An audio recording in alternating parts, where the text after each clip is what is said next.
Next up at UFC 289, we have Blake Bilder taking on Kyle Nelson, one of the bigger underdogs on the card. Kyle Nelson, not Kyle Nelson, Blake is, but Kyle Nelson is 13-5 overall. He's 1-3-1 in his last 5 years, coming off that controversial draw to Do Ho Choi. Oh, and who was the ref in that fight? Was it your boy? Chris Tognoni. And what did he do? He took a random-ass point away from a random-ass headbutt. And even Dana White, after the fight, was like, this is bullshit. And he still gave Do Ho Choi his win money because Chris Tognoni was a fucking idiot taking a point for no reason. You over it? You good? I feel a lot better now. He's taking on Blake Bilder, 8-0. He's undefeated in his career. He's coming off that decision win at UFC 284.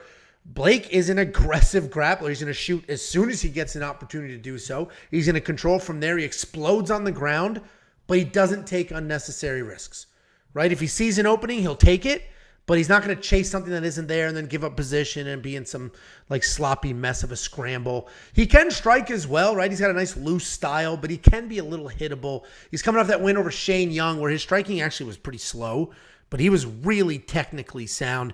He's taking on Kyle the Monster Nelson. A lot of you have written him off. A lot of people talk about, oh, Blake Bilder's a guarantee. Blake, I hate when people say, I think I just hate like the obvious cliche shit. But people are like, free money for Blake Bilder, free money. He's a lot. That's what I mean. That's what I mean. You know how many people said that about Kai Kara-France? He's a lot. That's all I saw. Free money, easy money. Razor thin fight. Yeah. Even if you think he won, that fight was razor thin. And if he won, everyone would have been like, told you it was free money. It's like, shut the fuck up. Yeah, barely by the skin of his teeth. Anyway, people talking about Blake Bilder's free money and Kyle Nelson as if he's just, right, non-existent. But his recent record doesn't really reflect his full skill set. He's actually a solid striker. He's got some pretty good power in his hands.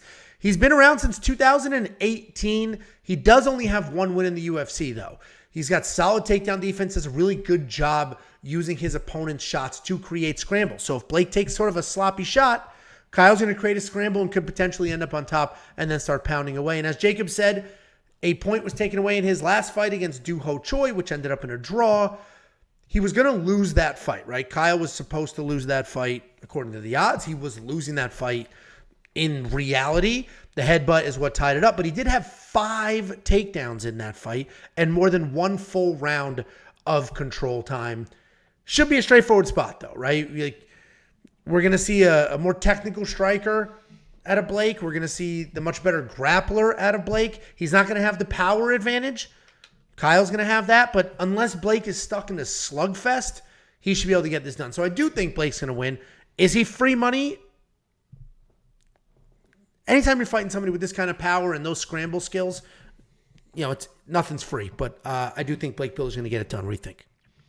Doesn't Blake look kind of like he talks like this? Like, hey, like he just like everything's profound. Like he just wants to be profound. He's the guy like that just sits at the end of the bar with like a cardigan on. Like even though it's like middle of summer with like these weird sunglasses, mysterious look with like a Virginia Slim randomly or something like that. It just seems like a guy at the bar. You'd be like, I want to kind of talk to that guy because he seems like an awesome guy. But in that fight against Shane Young. And I'm glad that he kind of admitted it after the fight, too. After the fight, he said, I give my performance an 8 out of 10. I got to throw more volume. Because the way that he started that fight was like, what is he doing? He was just dancing. He was not doing anything to start that fight. I'm gonna chalk that up to UFC debut across the world against a hometown guy in Shane Young. The first fight of the night. I mean, there was a lot of factors because once he started rolling, he really looked like the Blake Bilder that we expected to see. I mean, he's got very, very slick boxing. He's known for his wrestling and his grappling, but he's a very, very good boxer as well. Once he started getting in the flow, you saw the abilities and the highlights that could come from his striking. And Kyle Nelson, to me, feels like a guy that doesn't really know what he is. He's very well-rounded, right? He's a decent striker. He can wrestle. He can scramble, as Angelo mentioned. But it feels like when he's in fights, he just doesn't really know what he wants to do. Does he want to strike with people? Does he want to lay power? He's having success, but then he's shooting takedowns, but then he's not really committing himself to the wrestling. And in this fight against a guy that's also very well-rounded, I think that's a recipe for disaster. He needs to pick something in this fight. He needs to either go all in the striking, try to land the power, or go all in on the wrestling and try to control Blake and get him on his back and just kind of hold him there. But if he's trying to mix it in, Blake is going to mix it in much better than he can in this fight. And I think that's the difference. I think Blake is just a little bit better everywhere. He's going to be a little bit cleaner boxer. He's going to be a little bit slicker on the ground. And that's just a recipe for disaster for a guy like Kyle Nelson. So I have all the respect and reward for Kyle. I think he's a very well-rounded guy. But, and honestly, the last time I said this was the Lacerda-Blakeshear fight. I said Lacerda is just a little bit well-rounded everywhere, and then Lacerda came in and looked I don't know what the hell that didn't even seem like Lacerda in that fight. He looked like shit, was gassing, was doing weird stuff, but I got all faith in the world in Blake Bilder. He seems like a cool dude, and he seems pretty grounded as well. Another big, against a hometown kid again, pay-per-view. I hope he shows out and shows up and shows out. I think that's what I'm looking for. But he's my pick. Maybe. I was on the right side of the Blakeshear fight, but I won. I think we both won money on the Blakeshear fight. So you did the under, and I did the money line. I had 3.5 on Blackshear, plus 3.5. Oh, that's right. Yeah. I was gonna say he won inside the distance. Anyway, we're both on the same side, but so is Demetrius Tomasic. $1.99 from Demetrius. Blake getting the dub, boys. Thank you for the $2 super chat. I do think he gets it done, and I think you got to spend the $9,000 in DraftKings. Kind of have to. It'd be interesting. Look at the numbers he put up in his last fight. The takedown. He's a takedown machine. He can be. He likes boxing too. He should be wise enough to not do that here, but I guess we'll see what happens. I think he can do whatever he wants in this fight. So are you going to spend the $9,000? I think I am. I bet he has a duct tape wallet. You ever make one of those? I would, of course. Did you really? Yeah. Nerd. I didn't even make one of those. I used to make fun of the kids. If we were in the same high school, I would have bullied the fucking shit out of you. Holy shit. I'd have been smacking you with my golf club as we were walking down the hallways. You would have done shit about it. How was golf camp when you went? Oh, it was amazing. I had so much fun. I was like the leader of the whole thing. Everyone was looking up to me.